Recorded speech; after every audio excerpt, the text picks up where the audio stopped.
Welcome back to the cryptoworld channel, everyone. My name is Josh, and right now a new signal is flashing on the Bitcoin chart that we need to pay attention to, while another signal is now playing out in the short term. So I'll be talking about that in just a moment, alongside Ethereum, which is now potentially forming a new pattern that we need to pay attention to, while Solana is running into the final critical area of support before potentially much lower prices. So I'll be talking about all of that and more later in this video, so definitely watch to the end.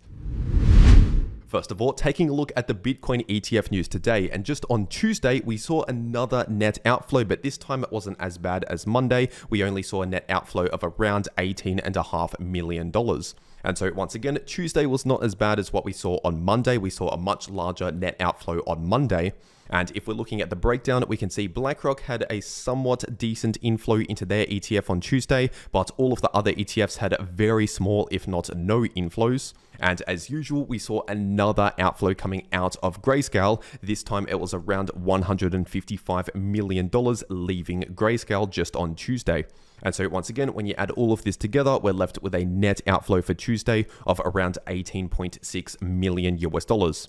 And in case you're new to all of this, net outflows are considered bearish, but net inflows are considered bullish. But basically, because this is only around an $18 million outflow, honestly, this amount will not really have that much of an impact on the price of Bitcoin. When we're talking about hundreds of millions of dollars or billions of dollars coming in or out of the ETFs, then that can influence the price much more.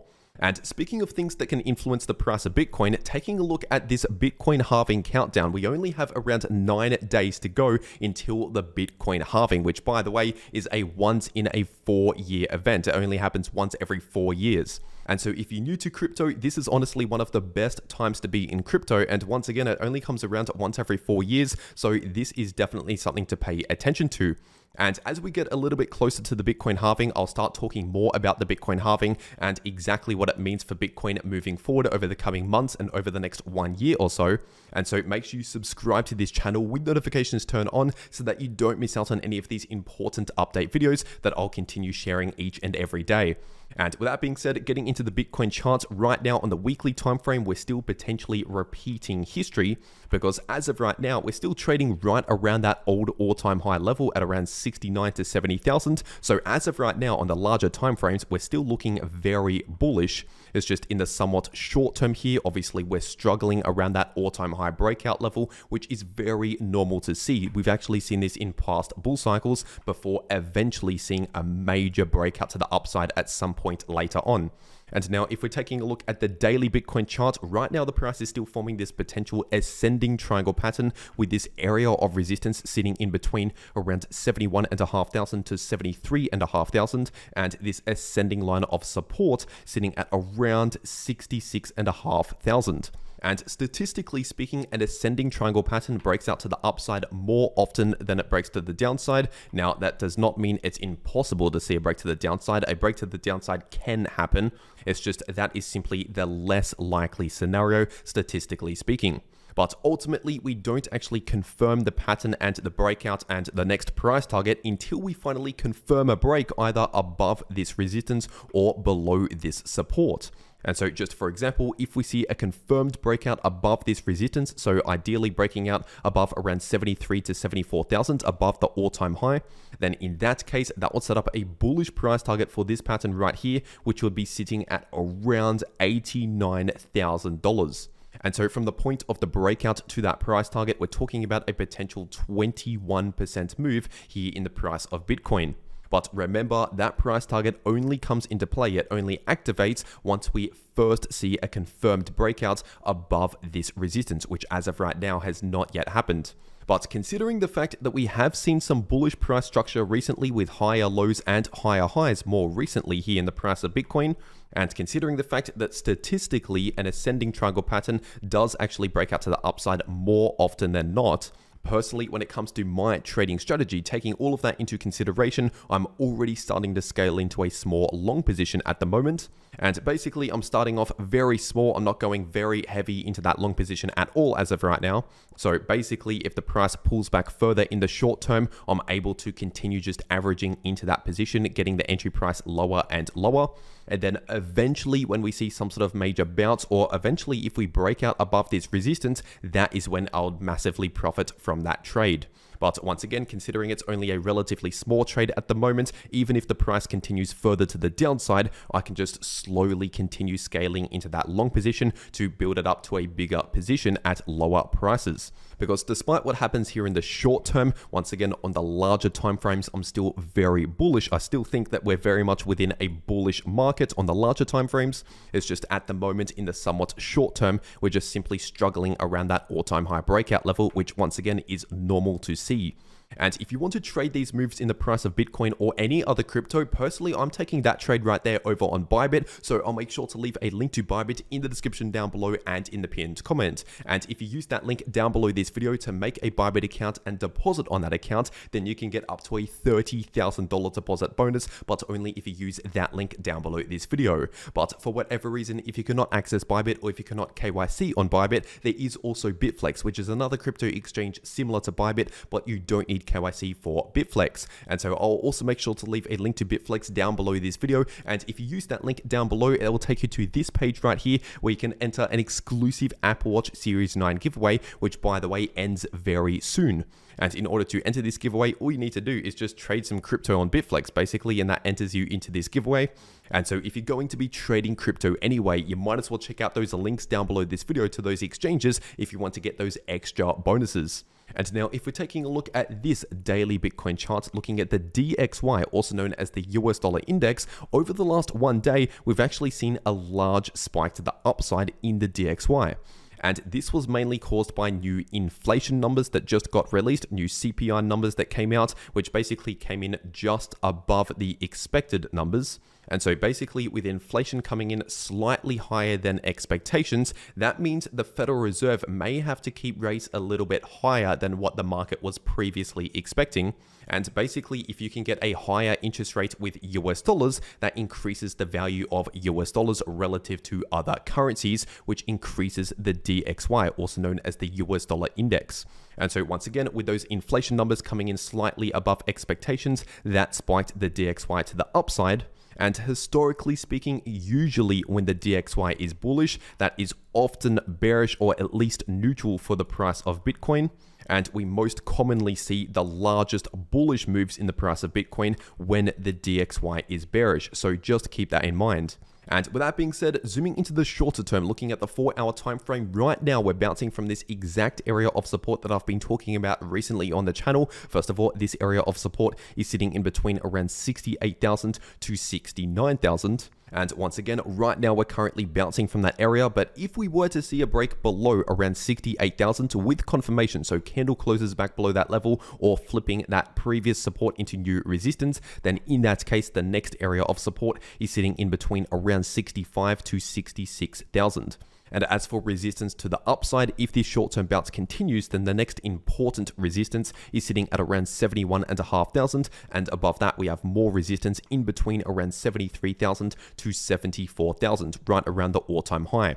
And also right now in the imminent short term, zooming into just the 1-hour time frame, we're seeing a new bullish divergence play out as we speak. Because over the last one day, we've confirmed a new lower low in the price of Bitcoin in the candle closes, while also confirming a higher low in the 1-hour Bitcoin RSI. And so once again, this is known as a bullish divergence, which is either bullish for the price or at the very least neutral for the price. Basically, it tells us that we should not really be expecting a lot of bearish momentum, at least in the short term. And so potentially over the next 1 day or so, this could continue to play out. But considering this is only on the 1-hour time frame, I would not really expect this pattern to continue to play out over weeks and weeks from now. Because usually something only on the 1-hour time frame, just in the short term, usually plays out over around 1 to 2 days on average. And now if we're taking a look at the Bitcoin liquidation heat map, we can see over the last 1 day, we actually took out a decent amount of liquidity to the downside, which was sitting at around 68,000, give or take. But with that being said, we still have a lot of liquidity sitting at around 67,000 and more liquidity at around 65.9k. And as for upside liquidity, we do have some liquidity at around 73,000 and a lot more liquidity if you zoom out to larger timeframes at around that all-time high level at around 74,000. And now if we're taking a look at Ethereum on the weekly time frame, right now we're still trading right around that golden pocket area of support, sitting in between around 3.4k to 3.5k. And so honestly, nothing much has changed here over the last one day for Ethereum. So if you're new to the channel and you want to know more about this chart right here, then check out my last video here on the channel. And now zooming into the short term, looking at the 4-hour time frame, right now we're running into important support sitting in between around 3460 going up towards around 3530. And so at least for now, that's the support to pay attention to. But if we start seeing candle closes below around 3460, then in that case, if we start breaking to the downside, the next support should be sitting at around 3370. And below that, we have more significant support sitting in between around 3.2k to 3250. And as for short-term resistance, in case we see a bit more of a bounce here, the next important resistance is sitting at around 3650, and above that we have more resistance in between around 3740 to 3.8k. But at least as of right now, the price of ETH has basically been trading within a massive choppy sideways price range, looking relatively neutral, at least in the short term, just chopping around sideways. And if we're taking a look at this 6-hour time frame, we can see right now the price of ETH is potentially forming a new inverse head and shoulders pattern. Because as of right now, we've already formed the left shoulder, the head, and right now we're potentially forming the right shoulder, but we have not yet confirmed the pattern yet. Because in order to confirm this pattern and activate the bullish price target for this bullish inverse head and shoulders pattern, we need to see some sort of bounce over the next few days up towards the neckline, which is sitting just above 3.7k. And then we need to see a confirmed breakout with candle closes above that neckline at around 3710, so just above 3.7k. And if we see that confirm, if we see candle closes confirm above around 3710, then taking a look at a potential price target for this inverse head and shoulders pattern, that will set up a bullish price target at around 4.2k. And so from the point of the breakout to that price target, we're talking about a possible 13 to 14% move to the upside if we first confirm the right shoulder and then confirm a breakout above the neckline. But once again, at least for now, because we have not yet completed the pattern or seen a breakout, at least for now, the pattern is not yet active and that price target to the upside is not yet in play. But what is currently playing out, at least in the imminent short term on the 1-hour time frame, is a new bullish divergence because we have confirmed lower lows in the price in the candle closes and some slightly higher lows here in the 1-hour Ethereum RSI.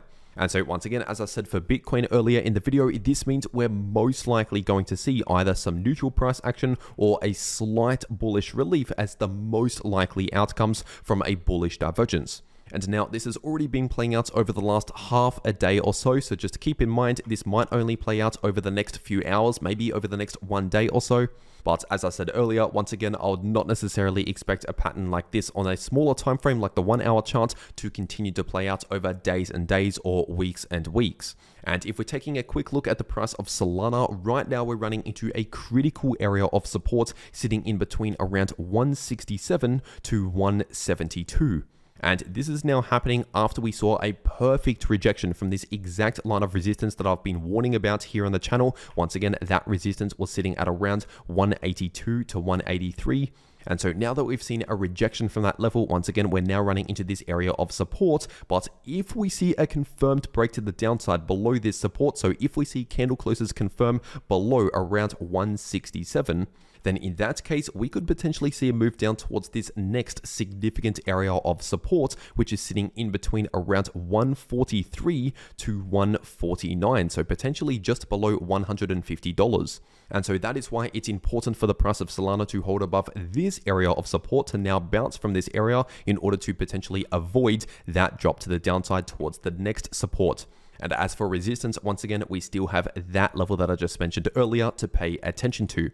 And what we're also potentially seeing right now in the price of Solana is a falling wedge pattern, as we can see right here. And these are usually bullish patterns, bullish reversal patterns, but only really if we confirm a breakout above this line of resistance, which is sitting at around 176 approximately. And so once again, if we start actually breaking out above that level right there, then we could potentially see a bit more of a bullish recovery in the short term. But until then, we need to focus on holding this area of support. And if you want to trade these moves in the price of any crypto, then check out those links down below this video to those exchanges if you want to claim those extra bonuses. And if you want to actually know how to trade crypto, no matter if the price is bullish, bearish, or chopping around sideways, then make sure to watch these videos popping up right here on your screen. The video in the top left shows you how you can profit from bullish or bearish price action using long positions or short positions, and the video in the bottom left shows you how you can easily profit from choppy sideways price action. But anyway, that is everything that I have to say for today. I really hope you enjoyed it, and I'll see you all in the next video.